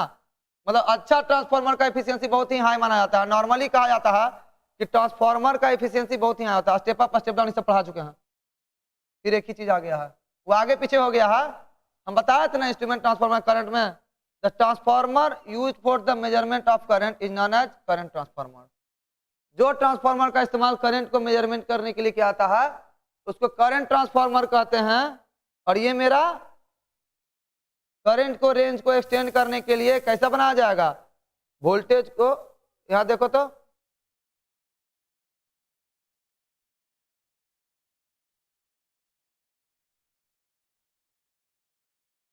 हाँ अब तो हो ही गया जी। अब लॉस खाली पढ़ लो, अब इसका सिर्फ लॉस पढ़ लो थोड़ा सा, तुम्हारे काम लायक हो गया।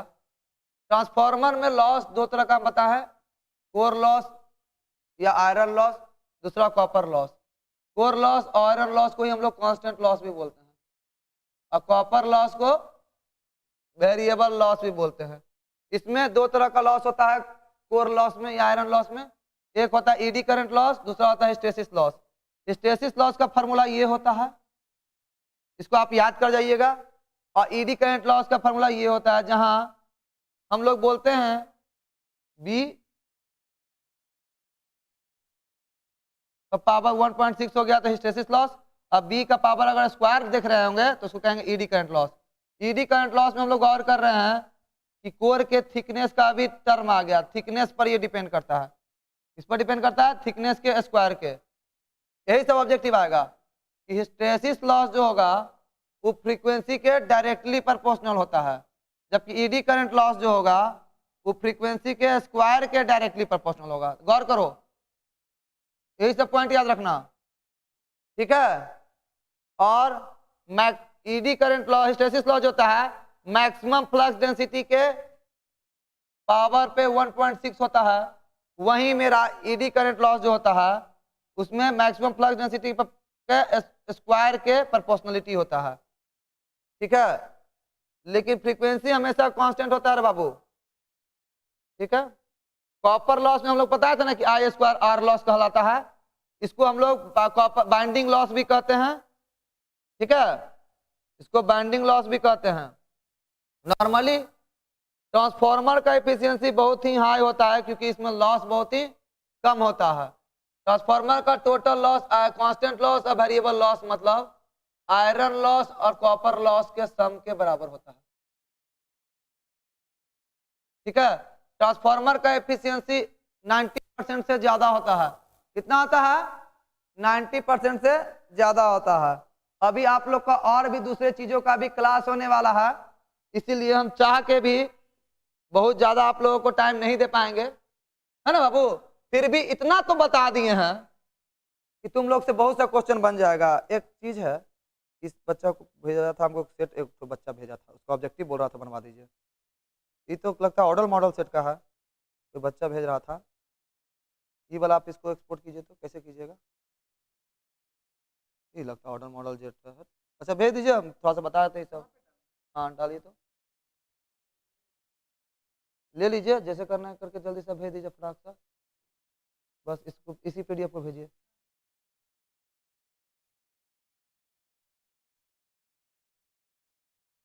पहला वाला था, है ना बाबू। अब हम लोग ऑब्जेक्टिव पर चलते हैं। बच्चा कोई बोल रहा था कलर कोड, है ना। और पढ़ाइए सर जी, पढ़ा रहे हैं, थोड़ा सा कलर कोड बताते हैं। बच्चा कोई कह रहा था सर रजिस्टर का कलर कोड बता दीजिए, है ना। कलर कोडिंग बहुत इंपॉर्टेंट है, तो हम लोग कलर कोडिंग पे ही चलेंगे, ठीक है।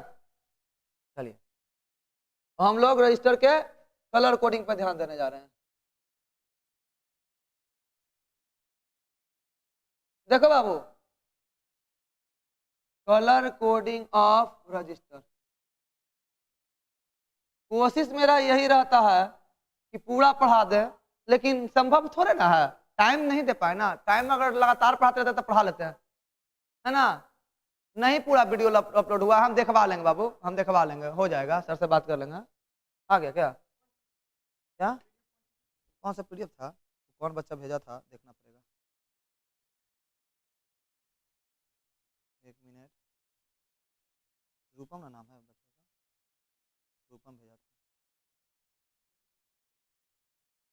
हाँ, गौरव लो बाबू, है ना, तो एक्सपोर्ट कर दो।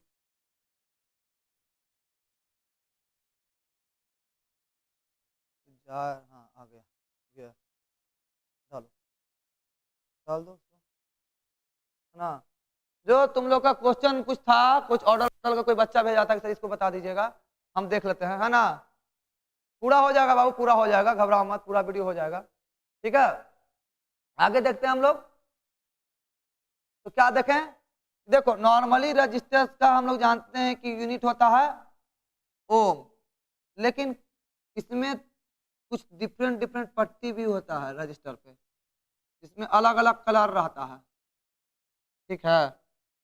इसमें पहला पट्टी जो होता है, मान लो डिजिट दिखाता है, क्या दिखाता है,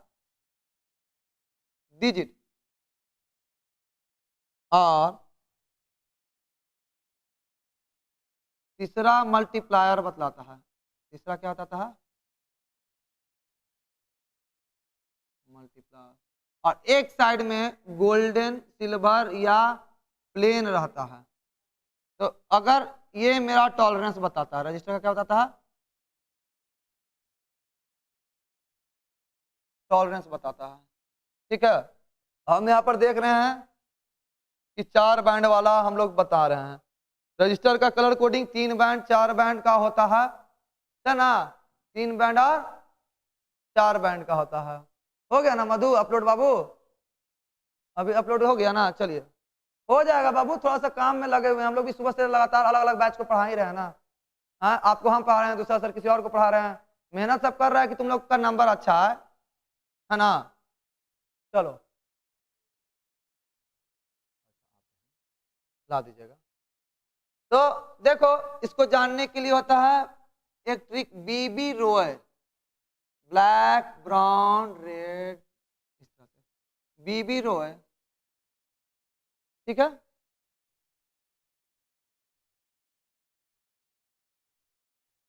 lived in Great Britain, had very good wife, 0 1 2 3 4 5 6 7 8 और 9, इस सिंबल से इसको हम लोग कोडेट करते हैं। जहाँ बी होता है ब्लैक, पहला बी है ब्लैक, दूसरा बी है ब्राउन, फिर है red, orange, yellow, green, blue, violet, grey and white.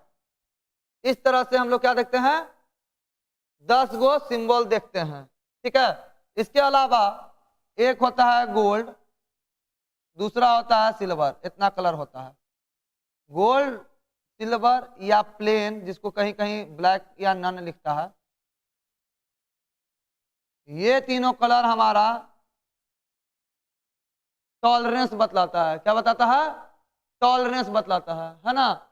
Tolerance मतलब गोल्ड रहेगा तो ये बताएगा रेजिस्टेंस का टॉलरेंस ±5%, सिल्वर रहेगा तो ये बताएगा टॉलरेंस ±10%, प्लेन रहेगा तो ये बताएगा टॉलरेंस ±20%,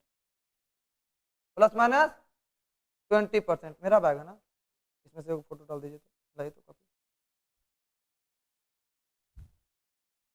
1 मिनट बुआ, तुम लोग रुको, तुम लोग के लिए ही हम थोड़ा सा इसमें से छाट के कुछ कुछ पढ़ा देते हैं, मेरा नोट्स का, तुम ही लोग के लिए कुछ छाट के हम पढ़ा देते हैं जो तुम लोग के लिए काम का है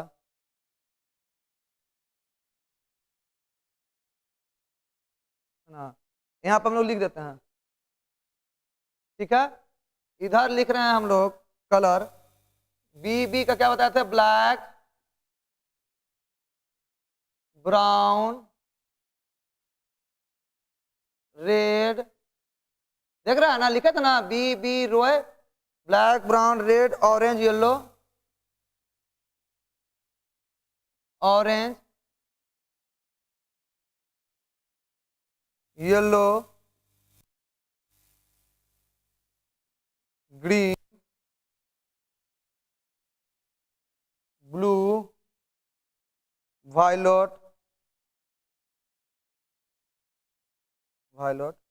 ग्रे एंड व्हाइट।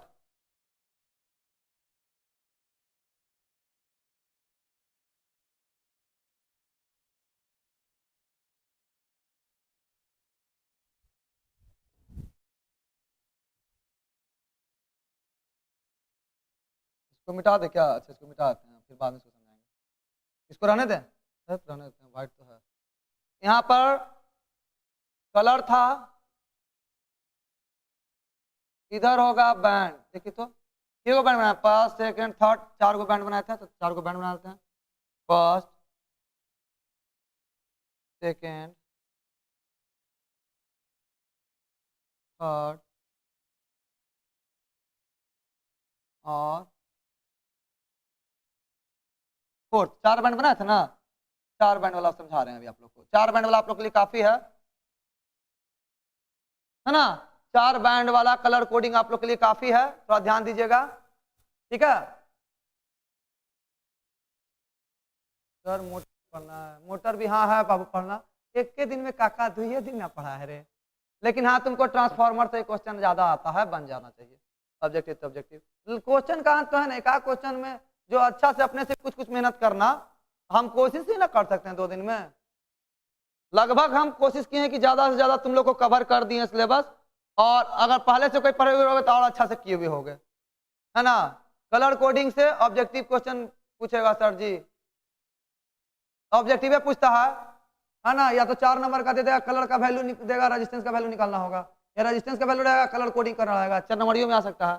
चलो हम लोग देखते हैं। ब्लैक का क्या दिखाए थे? 0, ब्राउन का 1 लिख रहे हैं। 0 1 2 3 4 5 6 7 8 और 9। ये मेरा क्या दिखाता है? पहला और दूसरा बैंड जो होता है वो डिजिट कहलाता है। दूसरा बैंड में भी सेम ही चीज होगा।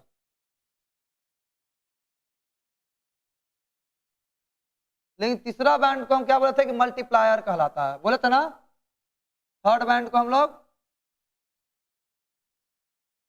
मल्टीप्लायर कहेंगे। मतलब इस पर 10 पर पावर 0 लगा दोगे, 10 पे पावर 1, 10 पे पावर 2, 10 पे पावर 3, 10 पे पावर 4, ये जो भी संख्या है उसको 10 पे पावर में कर दीजिएगा आप लोग। आप लोग को याद रखना होगा कि इस ट्रिक को Bibi Roy lived in Great Britain. Bibi Roy lived in Great Britain, है ना। Great Britain had very good wife, ठीक है। कॉपी वाला नोट्स मिल जाएगा बाबू, मिल जाएगा, भेजवा देंगे, हम भी भेजवा देंगे, रुक जाओ। तो अगर कह रहा है कि कोई रजिस्टर है जिसमें आपको कलर दिया हुआ है, मान लो रेड, ऑरेंज, येलो, क्या दिया हुआ है? रेड कलर रहेगा मान लो, और येलो रहे या ब्राउन रहे या ब्लैक रहे, रेड ब्राउन येलो मान लो दे रहे हैं, या रेड ब्राउन ऑरेंज दे रहे हैं मान लो। चलो देखिए, कर दीजिए क्लास ले रहे हैं सर, क्लास ले रहे हैं सर, बोल दीजिए। रेड, ब्राउन एंड ऑरेंज, ठीक है। तो रेड कलर जो है और ब्राउन कलर जो है, ये दोनों आपको दिखाएगा डिजिट। और अगर चौथा कलर गोल्ड, सिल्वर कुछ भी लिखा हुआ रहा तो ये दिखाता है आपको टॉलरेंस, ठीक है। चलिए, इस तरह का 4 कलर दिया हुआ रहेगा और आपको रेजिस्टेंस का वैल्यू पूछेगा। क्या पूछेगा? रेजिस्टेंस का वैल्यू फाइंड आउट कीजिए।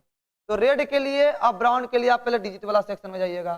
तो क्या देखिएगा? Black, brown, red. रेड का कितना है? 2 है, तो रेड के लिए पहले 2 लिख दीजिएगा। फिर ब्राउन के लिए क्या है? ब्लैक, ब्राउन, यानी कि 1 है, 1 लिख दीजिएगा। ऑरेंज के लिए क्या है? ब्लैक, ब्राउन, रेड, ऑरेंज, यानी कि ऑरेंज का 3 है, और 3 क्या है? चौथा बॉक्स है, यानी कि मल्टीप्लायर है। तो गुना में लिखिएगा 10 पे पावर 3। और गोल्ड के लिए ±5%। यूनिट क्या आता है इसका? ओम ना, रेजिस्टेंस का यूनिट ओम। तो क्या हो गया? 21 गुने 10,000 ओम प्लस माइनस 5%। इसी को हम लोग लिख सकते हैं 21 किलो ओम, लिख सकते हैं ना, किलो ओम में, अब प्लस माइनस 5%। तो अगर कलर दिया हुआ रहेगा तो इस तरह से क्या कीजिएगा आप लोग, रेजिस्टेंस का वैल्यू निकाल लीजिएगा, रेजिस्टेंस का वैल्यू निकाल लीजिएगा। एग्जाम होगा, होगा एग्जाम होगा, ठीक है, कोई दिक्कत? आगे देखिए, वहीं आप लोग को अगर रेजिस्टेंस का वैल्यू दिया हुआ है, मान लीजिए दिया हुआ है आपको कि 24 किलो ओम का या 47 किलो ओम का रजिस्टर लगाइए। क्या लगाइए?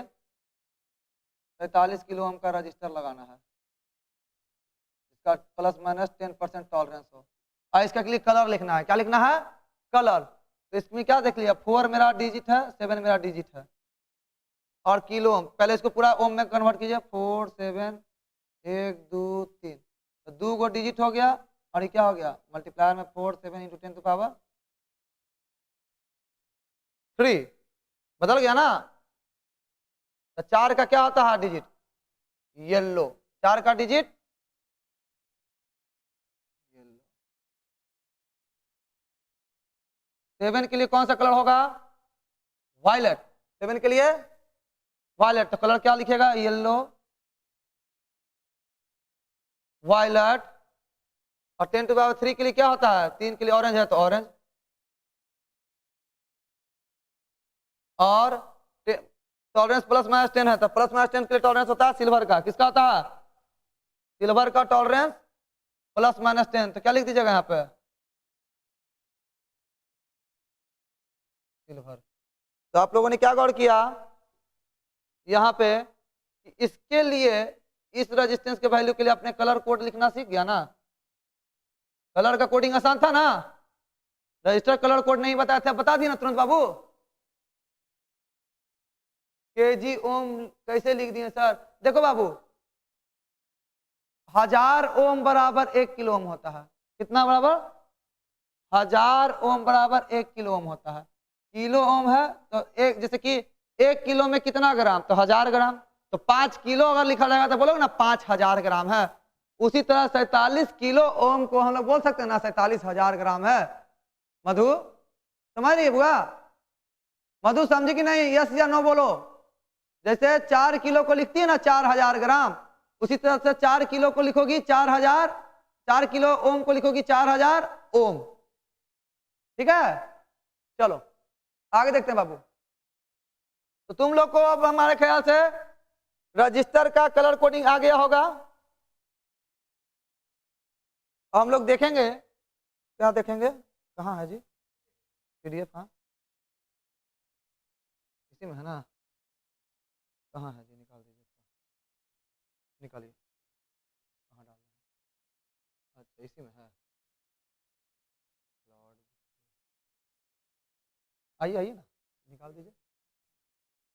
एमसीक्यू इलेक्ट्रिकल,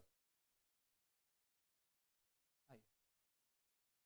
अब तुम लोग खुद से बना के देखना बाबू। तो ऑब्जेक्टिव देखो, तो एक बच्चा कोई क्वेश्चन का मॉडल पे जाए, कोई लगता नहीं होगा, कोई किताब उताब का कौन सा का है, क्वेश्चन बैंक है, कोई कॉन्सेप्ट आया है। हालांकि क्वेश्चन बैंक तो तुम लोग का अवेलेबल नहीं होगा क्योंकि पहला बार एग्जाम लेगा, फिर भी बच्चों की खुशी के लिए लोग बनाते हैं। तो तुम, हम क्या बनाएंगे यार, तुम ही लोग बना दोगे, ये बुतरूला सब तुम लोग कराता ऑब्जेक्टिव।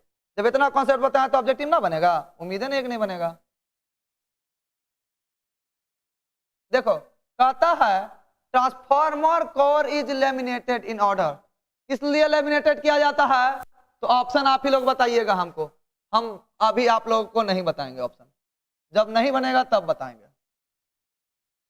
जब आप लोगों से नहीं बनेगा तब हम लोग तो ही हैं, पहले आप लोग बना के दिखाइए तो ऑप्शन। चलो पहला क्वेश्चन क्या है बाबू? Transformer core is laminated in order.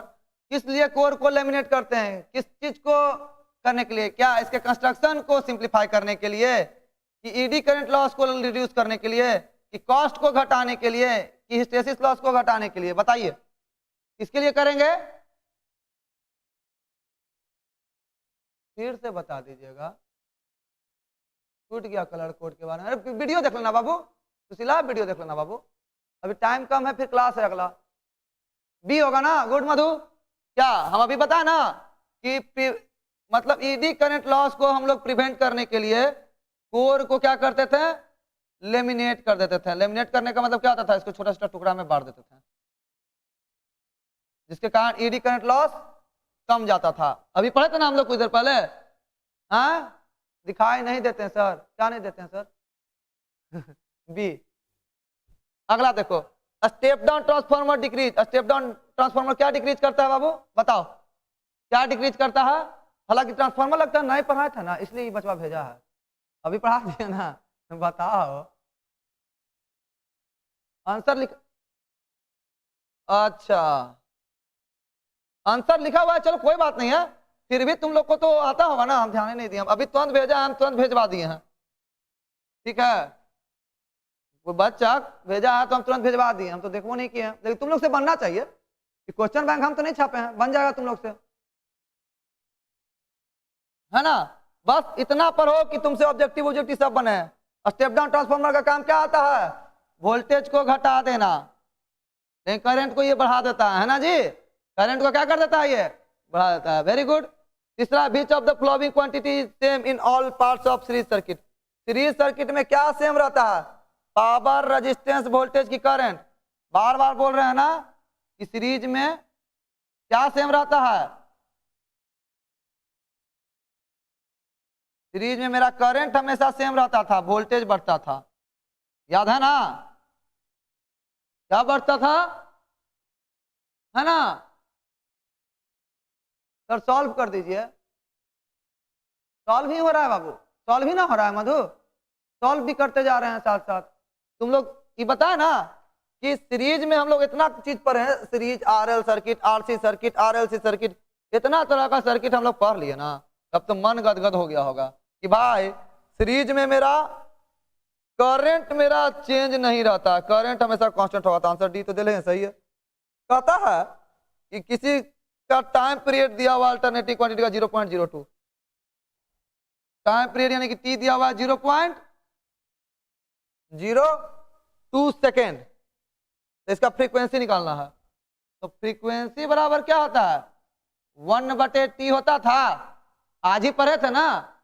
हाँ तो क्या होगा फ्रीक्वेंसी, 1/0.02, पॉइंट हट जाएगा तो इस दो ऊपर में 2 जीरो हो जाएगा ना, काट दोगे तो कितना हो जाएगा, 50। तो कितना आंसर आ जाएगा, 50 हर्ट्ज।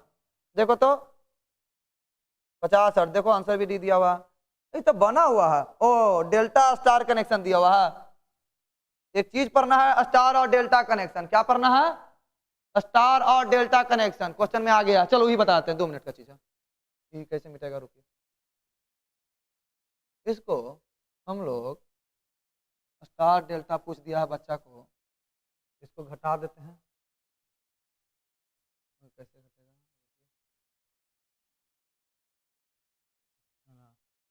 चलिए आप यहाँ आइए सर। बच्चा का क्वेश्चन है स्टार डेल्टा ना, नहीं आ रहा है, ओ मूव मूव,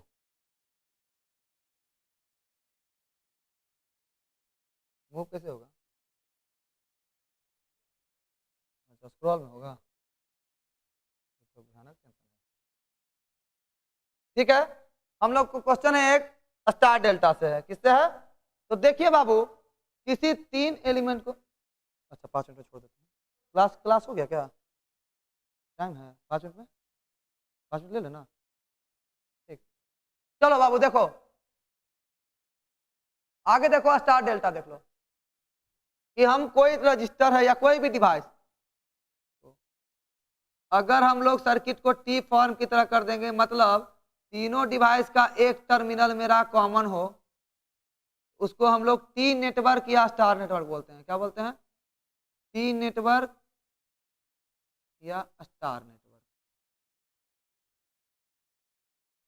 टी या स्टार। लेकिन जब इसी से आप इस तरह का बनाइएगा इक्विवेलेंट सर्किट, इसके पर इन दोनों के बीच में एक रेजिस्टेंस हो जाए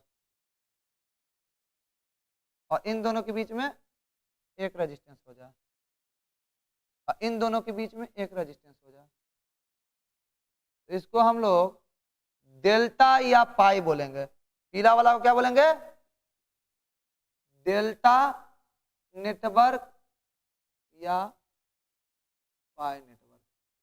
कहने का मतलब ये हुआ कि जब हम लोग एक रेजिस्टेंस को इस तरह से जोड़ रहे हैं, इसके दोनों इंड से दूसरा रेजिस्टेंस का एक एक गो इंड जुड़ा हुआ रहा,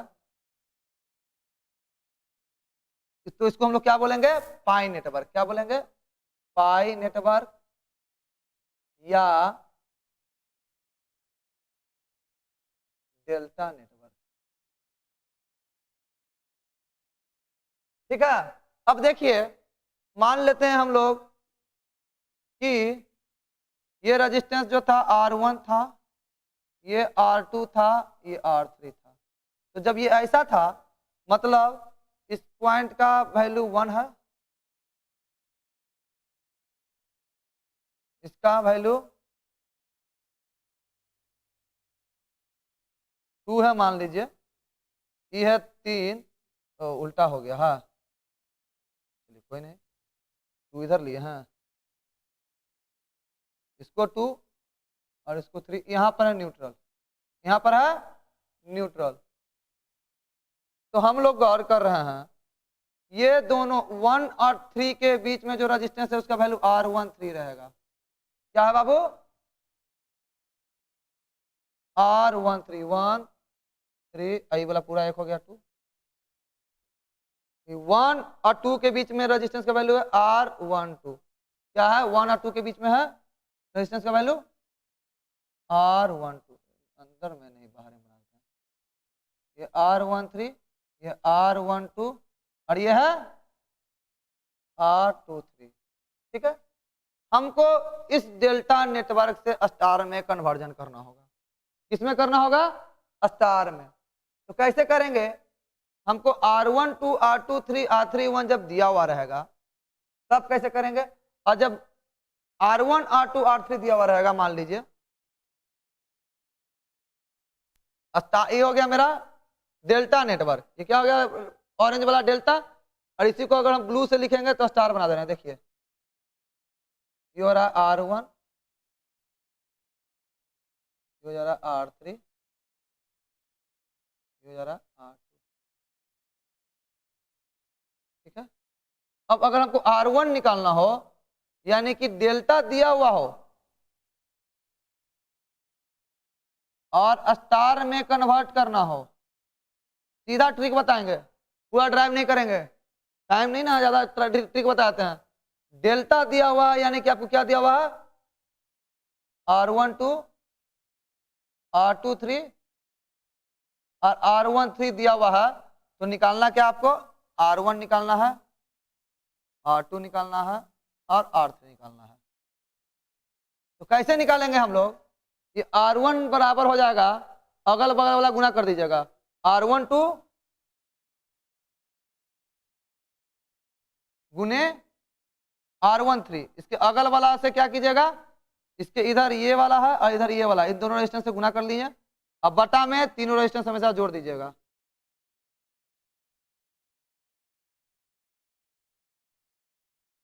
तो क्या देख लिए हम लोग? डेल्टा से स्टार में कन्वर्जन हो गया।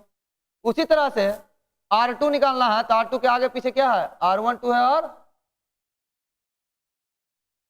R12 है और R23 है। बटा में जो ये डिनोमिनेटर में लिखे हैं वही हमेशा लिखेंगे, R12 plus R23 plus R13। उसी तरह R3 बराबर क्या होगा? ये गुने ये, क्योंकि इसके आगे पीछे ही तो ना, दाएं बाएं, दाएं बाएं का गुना कर लेंगे, R13 इंटू R23 बटा R12 plus R23 plus R31। ये मेरा हो गया क्या? डेल्टा से स्टार का कनेक्शन। स्टार से डेल्टा पूछ दे, स्टार से डेल्टा पूछ दे, मतलब आपका दिया हुआ क्या है? R1 दिया हुआ है, R2 दिया हुआ है, R3 दिया हुआ है। अब पूछ क्या रहा है आपको? R12, R23, और R31 बराबर वाट कह रहा है। तो अगर R12 निकालना है तो देखिए बहुत ही आसान है, जो है पहले उसको लिख दीजिएगा R1 प्लस R2, अब प्लस में हो जाएगा R1 इंटू R2, और जो नहीं लिखा हुआ है ना नाम उसको बटा में लिख दीजिएगा। एक बार जोड़िएगा, एक बार दोनों को, पहले R1 को फिर प्लस R2 को, उसके बाद R1 गुने R2 बटे R3, या इसी को ऐसे भी लिख सकते हैं कि R1 गुने R2 प्लस R2 गुने R3 प्लस R3 गुने R1, अब बटा में जो नहीं है वो लिख दीजिएगा। 1 2 है तो नहीं क्या है 3, तो R3 में बटा में हो गया, R3 मेरा बटा में हो जाएगा ना, ठीक है। आगे देखते हैं, दूसरा है R12 के बाद अगर आपको R23 निकालना हो तो क्या लिखिएगा आप लोग, इसी तरह से पहले तो R1 R2 plus R2 R3 plus R3 R1, ये गुना में लिख दीजिए, गुना प्लस कर लीजिएगा, और जो नहीं लिखा हुआ 2 3 दिया हुआ तो बच क्या गया R1, इसको बटा में लिख दीजिएगा। इस तरह से आप लोग स्टार से डेल्टा और डेल्टा से स्टार में कन्वर्ट कर लीजिएगा ना।